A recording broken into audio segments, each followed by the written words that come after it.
In today's Leeds news, Pavl Siki convicted of money laundering, Strand Larsen to Palace, former keeper's verdict on the Darlow and Perri situation, Bornauw exit shutdown.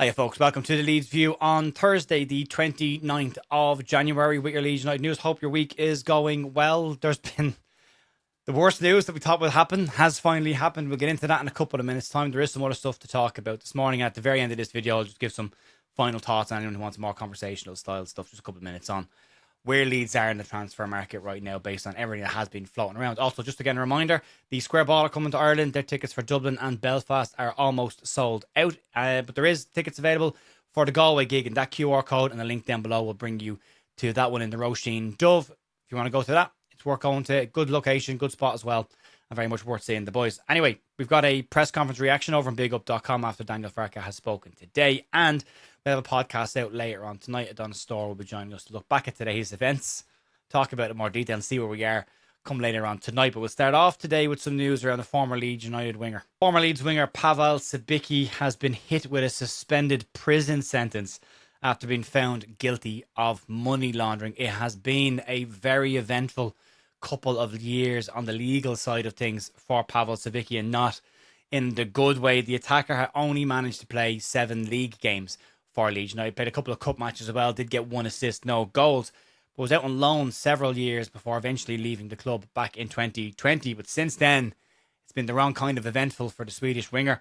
Cibicki has been found guilty of money laundering and owes a few quid back to some people that he took money from, but Cibicki has also received a 4-year football ban after he was also found guilty for attempting to fix a match in Sweden. And at that point, and with this one, he pointed to the fact that he had a gambling addiction, and that's the main reason. The judge wasn't having a huge amount of it, pointed to the lack of empathy in the court, but he'll now be sentenced to probation and has received a suspended sentence for his money laundering. So if he makes any mistakes in the next couple of years, he'll be in trouble. It's a hell of a fall for the former Swedish under-21 wide man. He's 32 years of age now. His football career is probably very much over at this point. I mean, no one's going to touch a player with a match-fixing allegation behind. Well, I mean, somebody, there's always somebody that will, but it doesn't look good for Pavl Siki. A hell of a fall. I mean, if it is a gambling addiction, it's really bad that it got to the lengths that it did get to. But yeah, it didn't make a huge mark at Leeds United. Had one moment where we all thought this guy could be decent, and then ultimately, yeah, weird time at Leeds under Thomas Christensen as well. So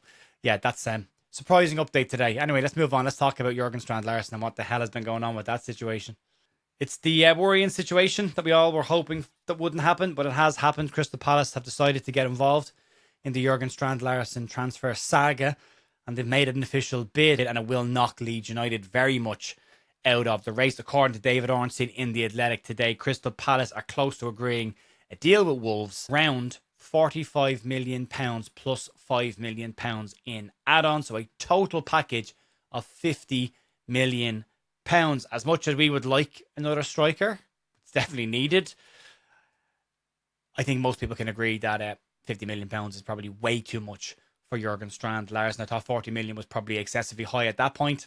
50 million seems even higher again, but the way it's been structured, 45 million plus 5, Leeds' package was going to be in around 35, 36 million pounds plus 5 or 6 in around 40 million pounds. So right now, Leeds won't be going any higher than the 40 million pound package that they put in, and Crystal Palace will get their striker. The issue with this was always very clear, and it was always going to come to PSR headroom. Leeds just don't have the PSR headroom. Leeds' negotiations were around structuring a deal over the length of his potential contract.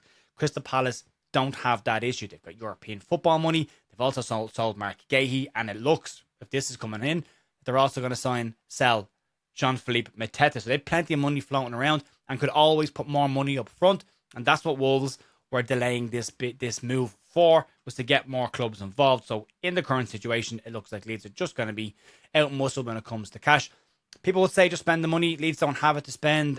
Given how tight the bottom half of the Premier League is right now, Leeds can't afford to risk breaking PSR and getting a points deduction of any amount just to bring in Strand Larsen. There's a lot of people, to be honest, in the chat who just didn't want Strand Larsen.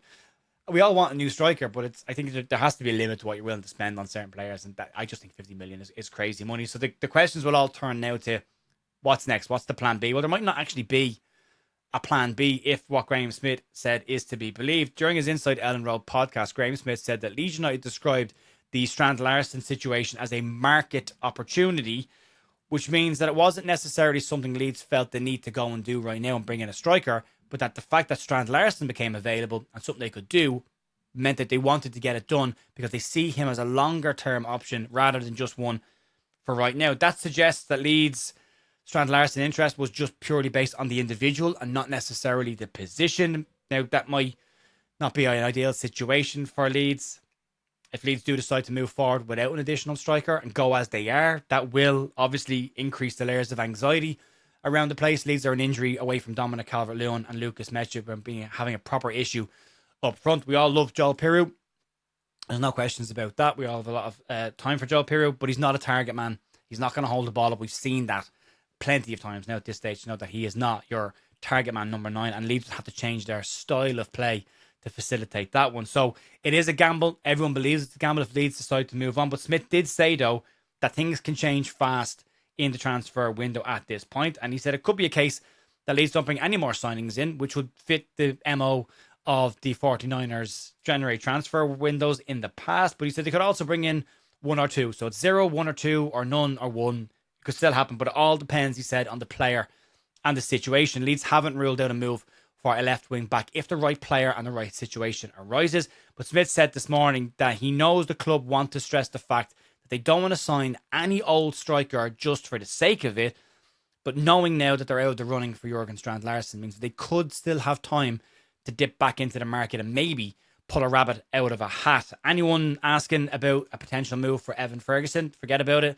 Leeds have already got a Brighton and Hove Albion player on loan in Facundo Buonanotte. Can't loan 2 from one Premier League club, so that one's off the table completely.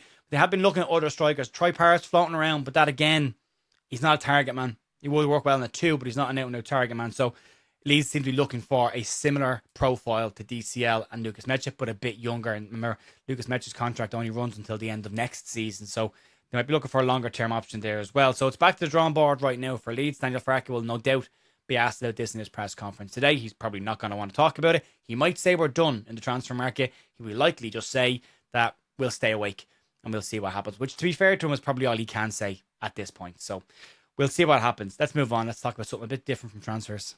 Former Leeds United goalkeeper Paddy Kenny believes that Leeds have a healthy competition in the goalkeeping position and has been impressed with what Carl Darlow has done for Leeds since he has come in. He's been speaking with the Yorkshire Evening Post, and Kenny had the following to say about Leeds' current goalkeeping situation. I think Darlow has done well in the games that he's played. I thought he played well against Everton. He made some good saves. It's difficult situation sometimes as a goalkeeper when a manager decides to make a change, but sometimes it's got to be done. Hopefully, if Perri does get back in, he'll come back fresher and he might see the best of him. Results recently have been miles better, and Darlow has come in and I think he's done well. Leeds will have a serious decision to make on Lucas Perri come the summer should he not manage to get back into the team and not show the form of why Leeds United bought him in the first place. Some people will say that he was Leeds' third choice and the only reason they got him was because they wouldn't spend money on other goalkeepers, which is not necessarily the case. Milinkovic-Savic, who was Leeds United's first choice, just clearly out straight said he didn't want to join Leeds United or come to the Premier League. He was happy to stay where he was in Italy. So he moved to an Italian side, and I think the other keeper we were interested in at that point was Petrovic as well. He went to Bournemouth and it's not gone particularly well for him there right now. They've just signed a brand new goalkeeper. I'm not in the ballpark of writing anybody off too quickly, especially not inside the first season, especially not a player coming into a brand new country and a brand new league. We've done that far too often in the past and been bitten by it. So he has time, but if he's not in the side come the summer and Leeds don't see the potential or the form that made him want to bring him in the first place, then Leeds will definitely have to dip back into the market and bring in another shot stopper. Carl Darlow's contract expires at the end of the season as well. So decisions to be made there. Let's talk about a player who definitely won't be leaving Leeds this month.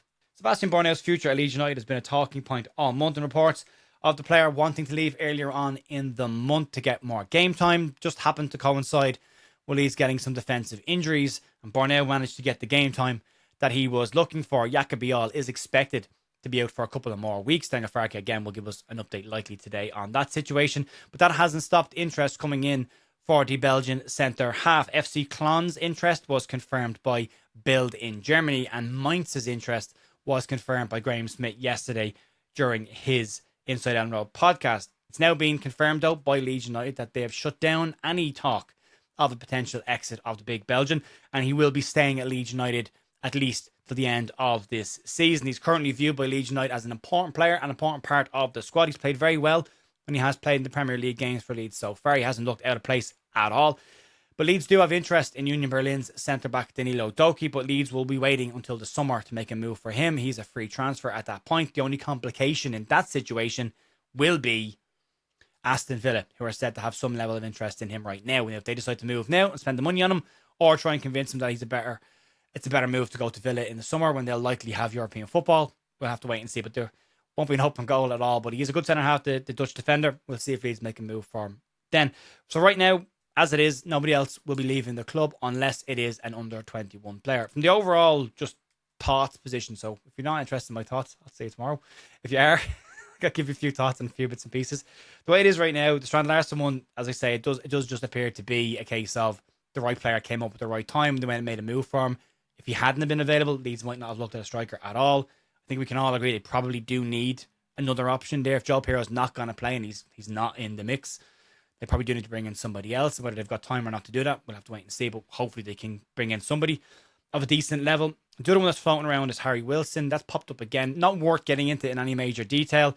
He's pretty much confirmed that he won't be signing a new contract at Fulham, at least right now. They've signed Oscar Bobb, who is a winger. They're saying that it doesn't complicate the situation with Wilson, but they might be interested in bringing a couple of quid in this month. So Leeds could decide, again, the right player at the right time comes up. Do you go and grab him now, or do you wait till the summer? But again, Wilson may want to hang on until the summer and give himself the most opportunity to make some money, unless he really fancies the move to Leeds United. So there's still potential some stuff happening. Looks like it's going to be quiet. We'll have a deadline day live stream in the morning on Monday. There might be something in the evening. I won't be doing an evening one because I might be in the UK doing some stuff for Finalysis, so I won't be around in the evening, but we will have something on. We'll have something on late in that evening as well. So don't worry, there will be still content for those who want it on deadline day. So no worries there. Outside of that, folks, that will be it for today. Back tonight with the podcast that Donna Store is going to join us to have a chat about today's activity, and we'll see if anything changes between now and this evening. And outside of that, we've got a couple of days left in the transfer window. It could just end up being another January transfer window for Leeds, or something dramatic could happen, but I wouldn't bet your house on it at this point. We'll have to wait and see what happens, folks. Talk to you later on. Enjoy the rest of your day. See you later. Bye.